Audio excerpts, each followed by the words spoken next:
so. Now, we are now 34 days away from Christmas, and while some people have not yet put up their Christmas tree, others have already started to do their Christmas shopping. And so this morning we are checking in with the Consumer Affairs Division for tips to keep you safe during this holiday season. Joining us is Acting Director of Consumer Guidance and Protection at Consumer Affairs, Ms. Camille Mac Intyre. Ms. Mac Intyre, good morning. Thank you so much for joining us. Thank you so much for having me.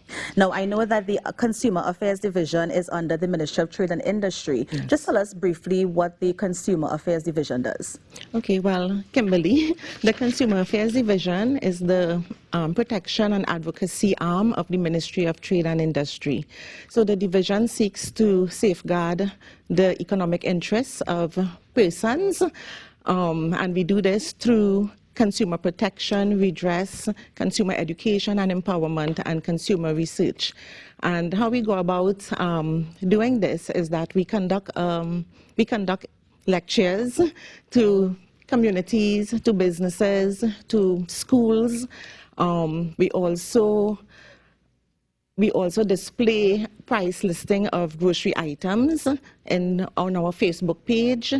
And this season, Christmas season, we will be displaying items that are mainly purchased during this time of year. Okay. So people could look forward, go on our Facebook page as well, on our website, and there will be price listing. Right now, I think they are still conducting some of the price listing from supermarkets, so most likely by the end of the month, we should be getting price listing from various supermarkets on a lot of Christmas items that we tend to buy at this time of year. Now, when you say Christmas items that we tend to buy, we're talking food stuff? That part is food stuff. So in terms of the ham and the turkey and that kind of thing? Yes. Okay, all right. Sorrel, gingerbread, yes. All right, good. Now, I know that consumers, they have rights, but they also have responsibilities as well. Right, Can we get into the board? What are the rights of the consumers and what are their responsibilities? Okay. Well, there are many rights of there are 8 rights of the consumer.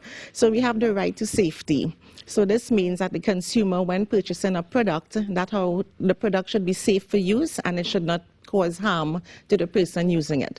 So a good example I like to give is if you plug in a fan, or the motor of a fan or the cord from the fan should not explode or harm you, right? So really the process of manufacturing the product and the functioning of the product should be safe for use for the consumer.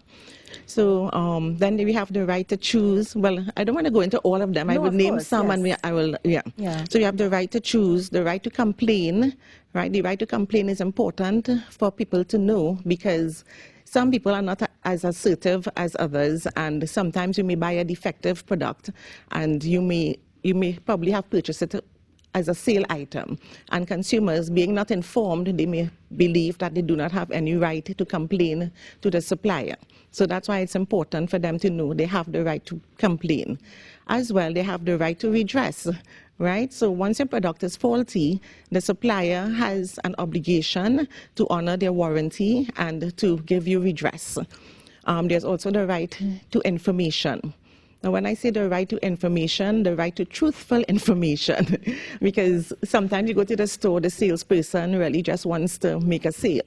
But you as a consumer, we encourage you to do your research before purchasing your item, know what you're looking for, so you'll be able to know what questions to ask, right? So, right, information should also be information about your warranty, right?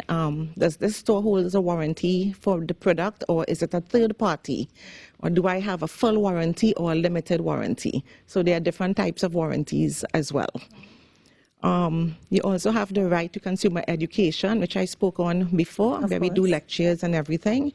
The right to satisfaction of your basic needs, and the right to a safe environment, protected and safe, healthy environment. Right. And now the responsibilities as a consumer. Yes. Okay, well, the consumers have many responsibilities, and by exercising your responsibilities, you safeguard your rights at the same time. So one of the responsibilities of the consumer is to save your receipts, especially at this time, Christmas, you'll be involved in buying gifts for friends and loved ones, and it's important for you to save the receipt just in case that the product doesn't work or doesn't fit sometimes, yes, right? Yes. So if you buy a product for example, if you buy a product, you need to ask about your return policy, right? Is there a return policy for this product? Because our law for consumer protection, it's a bit narrow in the sense that the law only covers really if the item is defective, that the consumer is entitled to redress. Outside of that, you know, it's a lot of negotiation. Or you stand a loss. Well, it depends on the circumstance, because there are so much different unique circumstances that could happen. Yes. So it depends. But yes, once your product is defective or it's not fit or it's not of merchantable quality, as we like to say, right? That means that it is not performing or doing what it's supposed to do. Yeah. Now, I want to go back a little bit to the right that you were talking about. So you gave the example about the fan, right? And there is the right to complain, there is the right to redress. But some people are like, listen, I paid $350 for this fan. Do I really want to go back and complain? Do I really want to make that sort of, accusation and stuff like that? Could you also say, well, you don't want to make the accusation and stay home? Or because sometimes you go to the supplier and it's a whole red tape just to give you back your money. If you want to see the issue to the end, for example, the supplier is not giving you back your money, they're not even giving you a credit note or a store note, is there a way to take it further so that you can get your money? Yes, right. So if you made the complaint to the manager of the store and you're not getting any redress, that's when we tell consumers you contact the Consumer Affairs Division, right? So ensure that you have in writing what your complaint is about, and you bring it to the Consumer Affairs Division. And of course, make sure you have your bill, because that's your proof of purchase. And sometimes you may think that it's just a little bit of money, but every dollar adds up. And this is money that you worked for, hard money. And I don't like when people say it's only $1 or $2, because if a business takes $1 from each person, they make a lot of money. Yeah. So that's why we want people to be assertive, even for your dollar. You fight for that. Yeah. And I saw something called the Handyman service contract. Like, I know a lot of people will be doing work in their yards and in their houses and that sort of thing. What is the Handyman service contract? Well, this Handyman service contract is an extremely important contract, especially when, as you said, you invite someone to do work among your house. Yeah. It's a legally binding contract.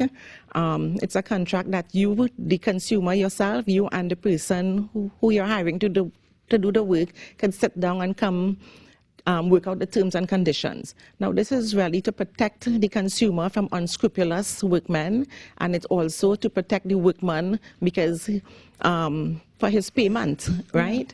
Yes. So the contract is an important contract. It has its terms and conditions you can discuss, and you formulate it. It also have the schedule of work and the scope of work.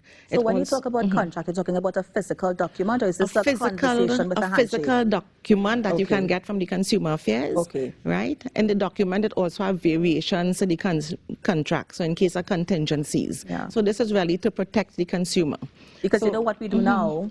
Please come and cut my yard. Yeah. We shake on it. Sometimes we don't even shake on it. And then sometimes one person does not, hold up their end of the bargain, and then it's a whole thing. So there is something that you can get from the Consumer Affairs Division. And sometimes we like how the painter paint the house opposite, and we ask the painter, he can build a cupboard, and he says, sure, and then...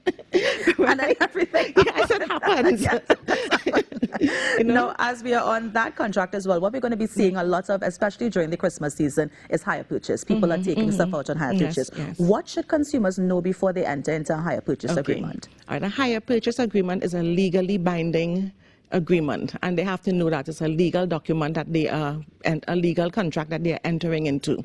So as a consumer, we obviously look at the ads, and we see $25 a week, and we find, oh, that's a little bit of money. Or nothing down until January. Yes, right. So you got to know your pocket. Yes. Now with the contract, you got to abide by the terms and conditions of the contract. Okay, when you're into a hire purchase, you're obviously going to be paying probably twice the amount of the cash price. Okay, because the greatest advantage of the hire purchase agreement is that you get to take your product one time, right? But you don't have to wait. You get to use your product one time. Yeah. And the important thing that the consumer needs to understand is that the product is not yours until you make that final payment. So it's like you're renting the product until you make that final payment. So you got to understand how the interest works as well. So if you miss a payment, interest could accumulate. Sometimes it could be compound interest. So it could even become even more expensive if you renege on your on your the payments. installments, Yes. yes. And it could also lead to repossession of your product as well.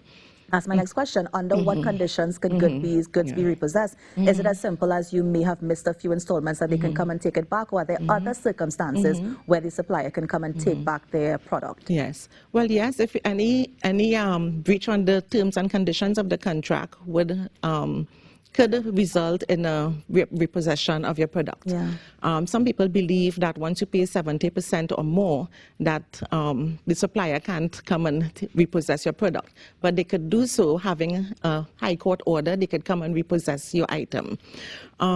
Is this where the bailiff gets involved? This is where the bailiff gets involved, yeah. So sometimes the bailiff comes, but they don't have a court order, and the consumer is not aware.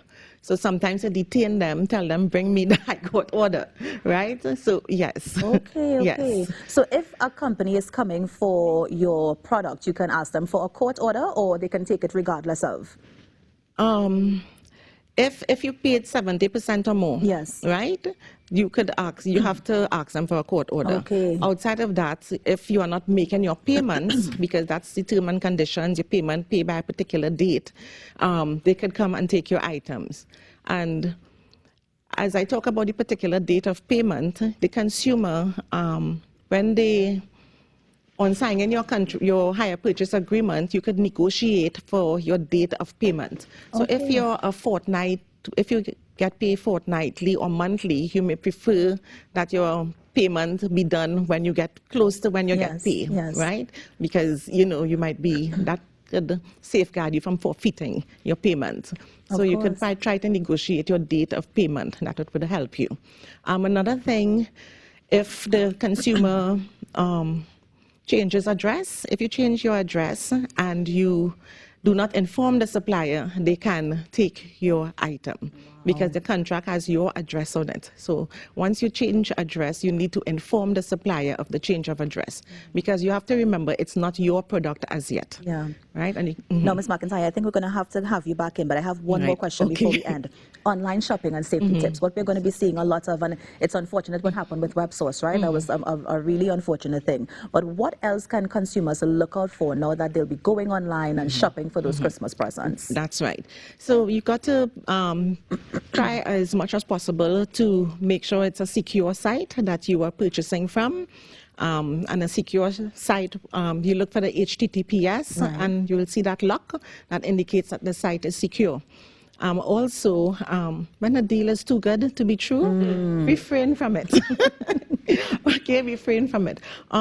Something to it, especially on social media platforms that people purchase a lot now, and that is very risky. So you really need to look at your reviews. Yes. Right, and make sure your reviews have about 5 to 10 reviews and not just 1 or 2, right? And another thing, when you shop on Instagram, because these are problems that we have been having recently, try to meet the person in a crowded area or not in a secluded area, because remember, the society is prevalent with crime and stuff too. And you do not know who you're meeting. You have never met the person. And a lot of times, some of those stores, some of those businesses do not have a physical store. You may just have a contact number. And so most of the time, that is not just enough to lodge a complaint. Yeah. Because even if we have the contact number, they could block us. Yes. There's no way for us to reach them. Yeah. So you got to be safe. Ms. Mac Intyre, as I mentioned, we're going to have you in again before December 25th. But thank you so much for coming and just sharing those tips. And like I said, I hope we can continue this conversation at a later date. Thank you so much. Thank you so much for having me.